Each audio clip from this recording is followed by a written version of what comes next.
L'art véhicule des stéréotypes sur la position des femmes, mais qui sont largement le reflet de la position des femmes dans la société où sont produites ces œuvres d'art. Moi, ce qui m'amuserait à vous raconter, c'est de vous montrer comment une femme a été capable de gérer sa propre image en tant que leader. Il s'agit d'Élisabeth Ier, qui a régné sur l'Angleterre de 1558 à 1603.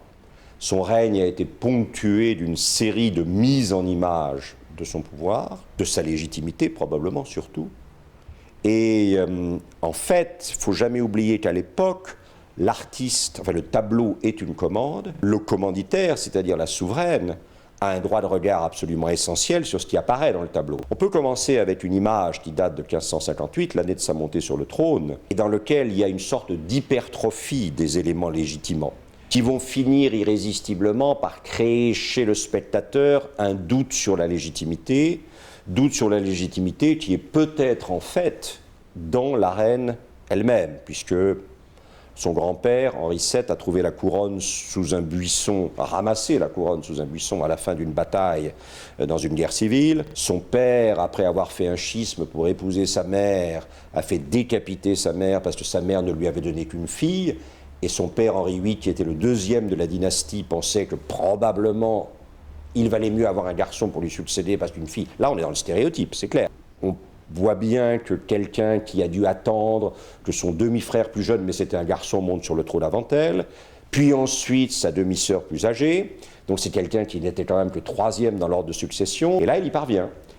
Et du coup, comme elle est elle-même consciente du fait que c'est un peu hasardeux, cette arrivée au pouvoir, elle démultiplie les signes légitimants sans s'apercevoir que... Mais ça, c'est assez classique dans l'entreprise. Les femmes ont le sentiment que le regard des hommes, et elles n'ont probablement pas un sentiment qui soit faux, que le regard des hommes leur impose de mettre en lumière leur légitimité. Certaines femmes, pas toutes, mais certaines femmes déploient des éléments légitimants un peu en surabondance.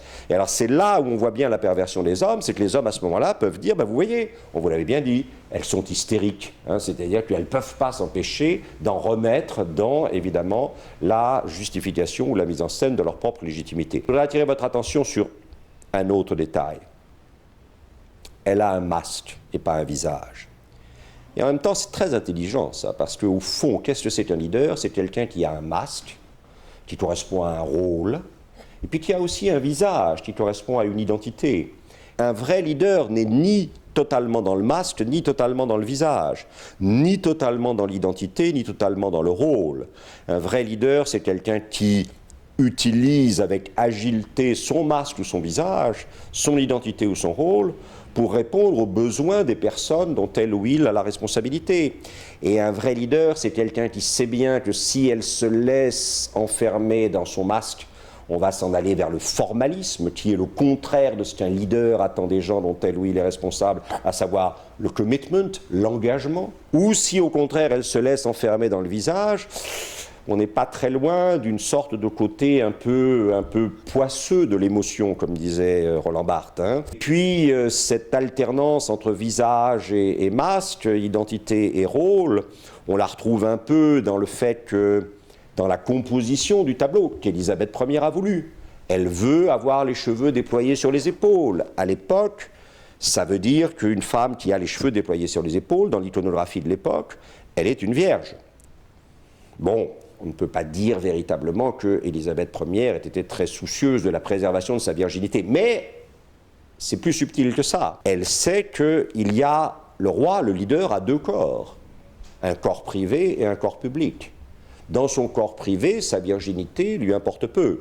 Dans son corps public, c'est beaucoup plus important, parce que ça veut dire que, comme elle expliquera elle-même, si elle épousait un homme, elle serait soumise à cet homme dans son corps privé, mais elle serait sa suzeraine automatiquement dans son corps public. Et il y aurait là une contradiction qu'elle aurait du mal à gérer. Et donc, elle a préféré, effectivement, n'épouser personne.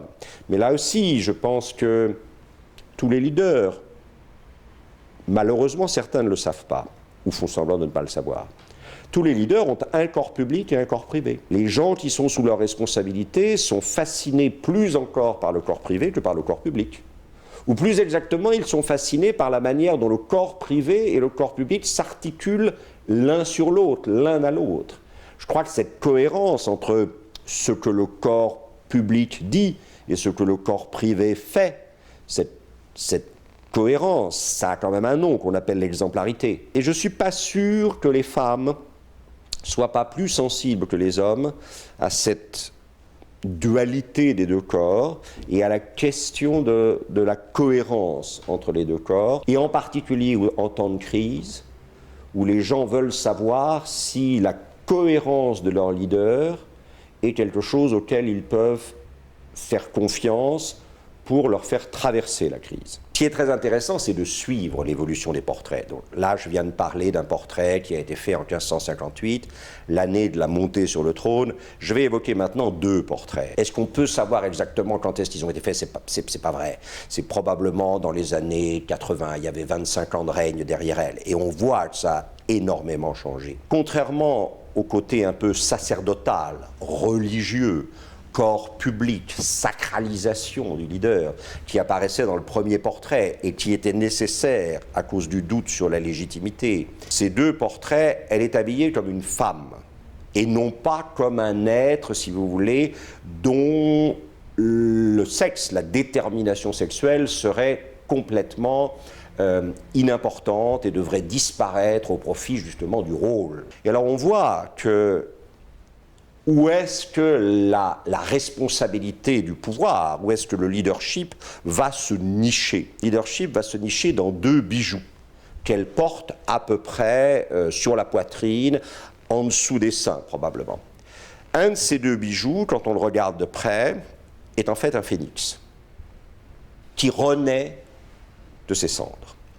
Et là, je crois que vous avez l'illustration. Cette idée qu'au fond, un grand leader, c'est quelqu'un qui, là où il y a menace, le feu, les cendres, va travailler sur cette menace jusqu'à ce que la menace libère, en rémunération de ce travail, la figure d'opportunité, de renaissance qu'elle contient toujours. Que finalement, le corps privé soit apparemment devenu plus important que le corps public, ou du moins l'aspect féminin, mais qu'en même temps l'aspect féminin soit lié de manière très nette avec cette figure du leadership qui est cette capacité de faire apparaître la figure d'opportunité qui est toujours contenue dans toute figure d'obstacle. Deuxième portrait, qui doit être de la même époque. C'est exactement la même composition.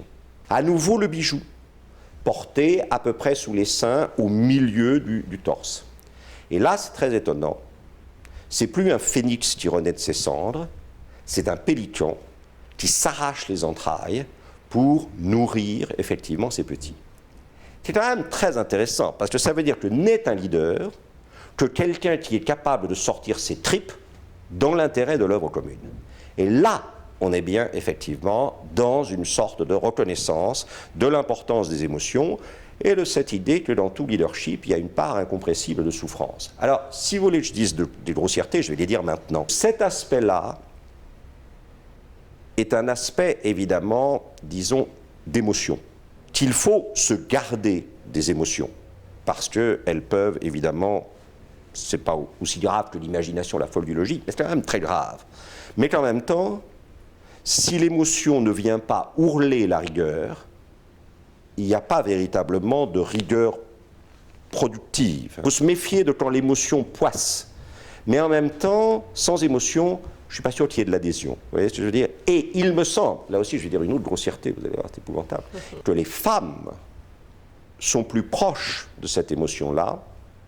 J'ai toujours dit, et ça m'a valu de n'être jamais réinvité dans certains endroits, donc voilà, je suis en train de vous dire adieu là, mais ce sont les femmes qui ont un rapport avec, disons, l'émergence, la sortie, la production de la vie, qui est, je crois, plus intime et qui les touche plus essentiellement que l'homme. Je voudrais terminer avec un portrait d'elle, dont personne ne sait exactement quand est-ce qu'il a été fait, mais probablement dans les 10 dernières années de son règne.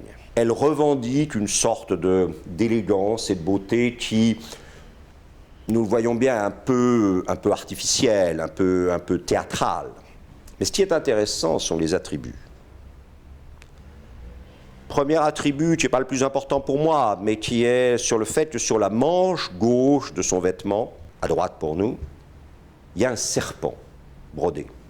Alors vous me direz, le serpent, oh là là, c'est mal. Non, n'oublions jamais qu'il y a 4 vertus cardinales, la force, la justice, la tempérance et la prudence. Ce n'est pas le moment d'épiloguer là-dessus, mais les attributs de la prudence sont et le miroir et le serpent, qui est l'emblème de la prudence.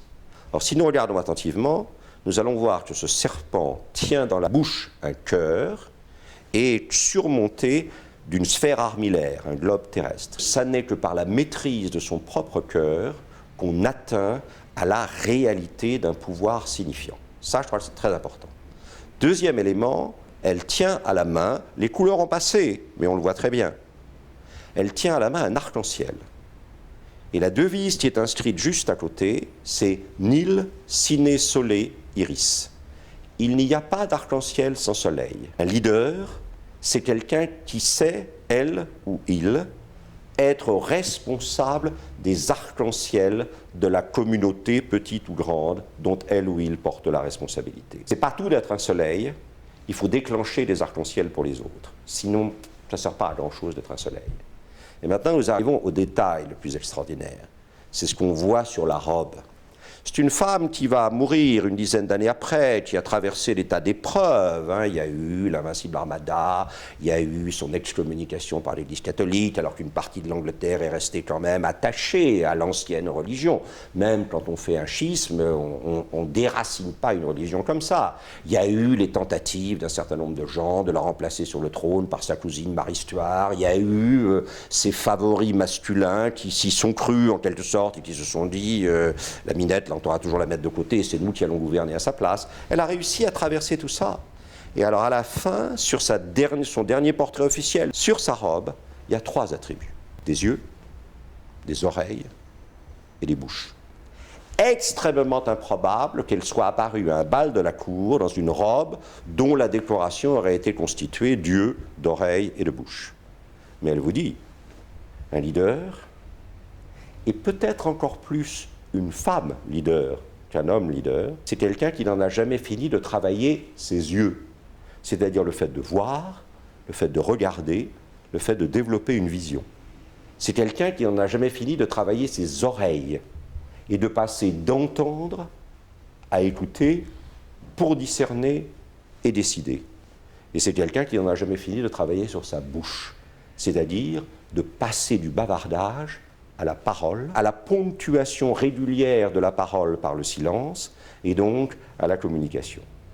Que cette femme, âgée de 60 ans, et à l'époque, c'était déjà pas mal d'être arrivée jusque-là, alors que pratiquement elle avait traversé toutes les épreuves, ait eu le courage de marquer par les attributs de cet avant-dernier portrait, qu'au fond, ce qui constitue un leader, et peut-être plus un leader femme qu'un leader homme, c'est cette exigence de travail constant sur elle-même pour porter constamment ses yeux, ses oreilles, sa bouche à un degré de performance qui soit toujours au service de l'œuvre commune. Je trouve ça personnellement éblouissant.